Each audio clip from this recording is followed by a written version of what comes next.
المستعين سيد رئيس الجهة، سيدات السادة أعضاء مجلس الجهة المنتخب، إخوان أطر إدارة الجهة، السادة المديرين المديرات الجهوية المختلفة في المراكز، سيدات السادة رجال الإعلام، أنا سعيد جدا بالتواجد اليوم معكم في الدورة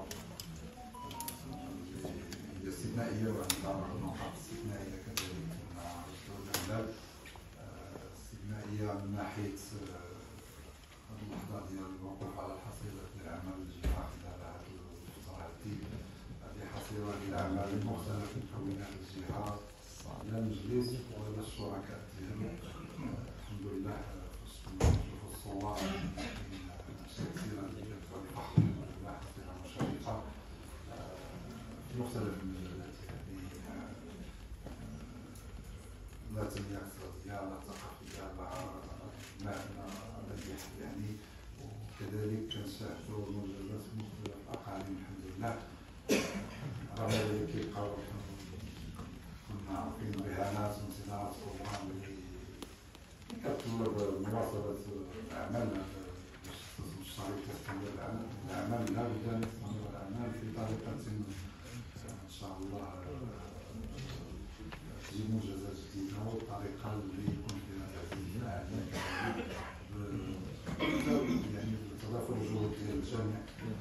هذه فرصة لشكر تنمية الأعمال المكونة للمجلس والعمل في المجلس وكذلك الخيرات لمختلف الشركاء رئيسي السادة العمال مختلف مؤسسات الشركات ديال الجهة اللي هي الآليات العملية لتفعيل المشاريع. من غير هذه الناس الانتظارات الكبرى النقاط الأخرى اللي كاينة في جدول الأعمال تتكرس واستمرار الأعمال بوسيلة أحسن ووسيلة يعني إن شاء الله كتركز على المواضيع اللي فيها راهنية وتحديات كبيرة. شفنا هذه النقاط اللي كتتعلق أولا بالتفعيل ولا بالمصادقة على الاتفاقيات اللي وجدت تم عليها في إطار المنظمة الوطنية الثانية الجهوية المستعار اللي شرفت طنجة الحمد لله والجهة باحتضانها الرئيس السامية صاحب الجلالة وبرسالة ملكية سامية موجهة لمختلف المشاركين. هذه فرصة باش الجهة كلها تكون فخورة بنجاحها بالمناظرة وأنها غادية قدما في إطار تفعيل الجهوية المستعارة خيار يعني حيوي لإحصاء التنمية العادلة على مختلف يعني على مستوى مختلف عمليات وأقاليم الجهة.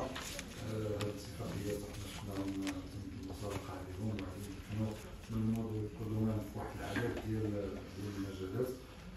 كذلك كاين اتفاقيات اللي كتهم تعزيز آليات عملية مؤسسات جديدة في إطار تفعيل برامج الأعمال. كان الأمر متعلق اليوم بالشركة الجهوية متعددة الخدمات طلبت الأطوال الحاسمة اللي جوابا على السؤال ديال السيد منى هذه تعوض أمانيس ولكن عند نهاية يعني عقد التدبير المفوض.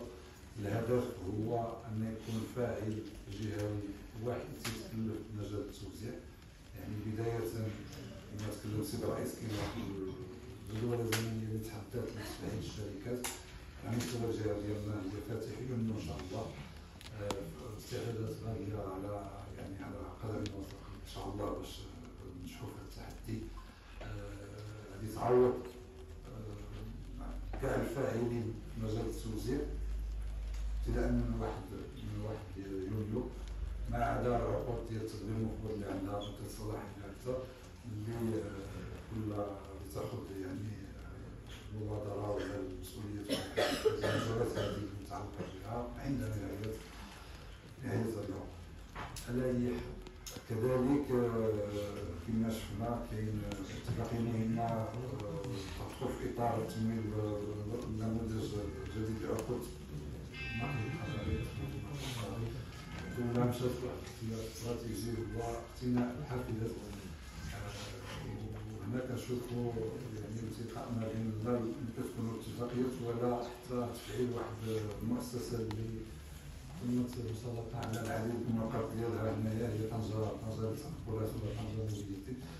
الأسبوع اللي فات يمكن كان إطلاق على الطريق العروض لاقتناء حافلات أسطول هام جدا للحافلات لا لطنجة ولا تكون حسب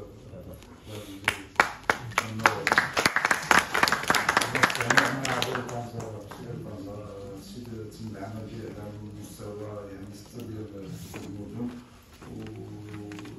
والجهات اللي كتوفر على شركات التنمية المتخصصة في التكلفات بالنسبة للمدن أخرى طنجة وتنقل تستعمل الحافلات بالنسبة لا لطنجة ولا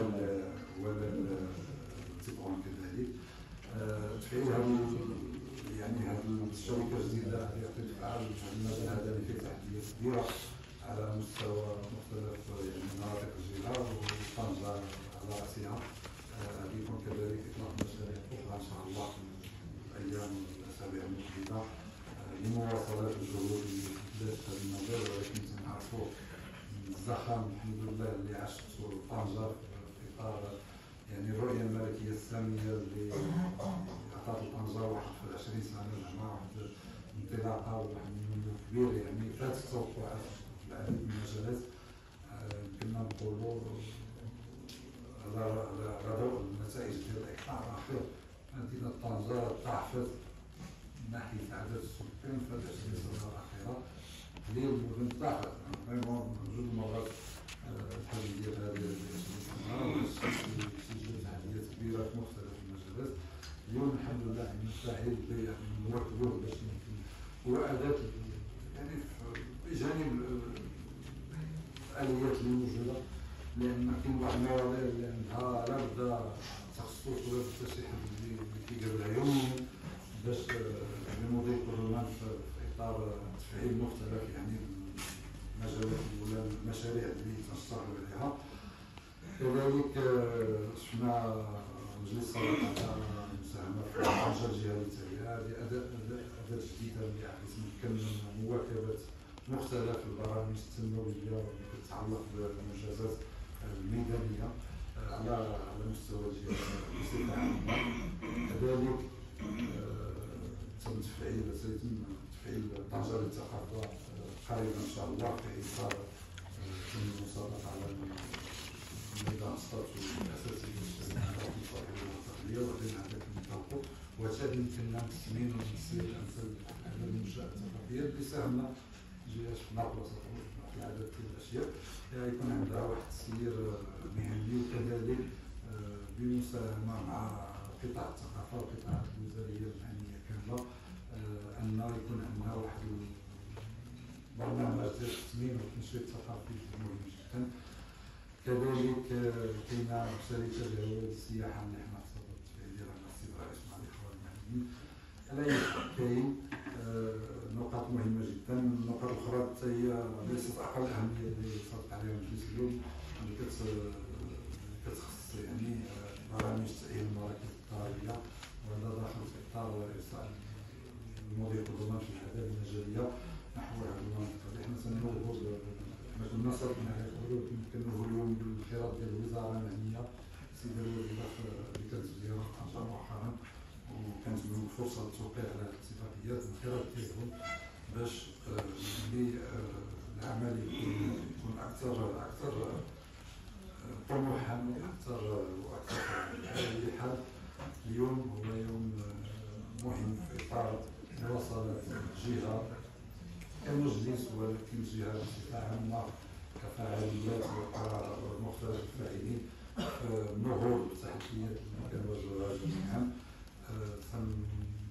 تنوهوا بجوج ديال التعاون اللي كيطلب العمل ديال مختلف الهيئات الحمد لله اللي تشتغل معها على مستوى بطبيعه الحال رئيس الجهه ومكونات الجهه، ولكن كذلك مختلف الجماعات ومجموعه الجماعات.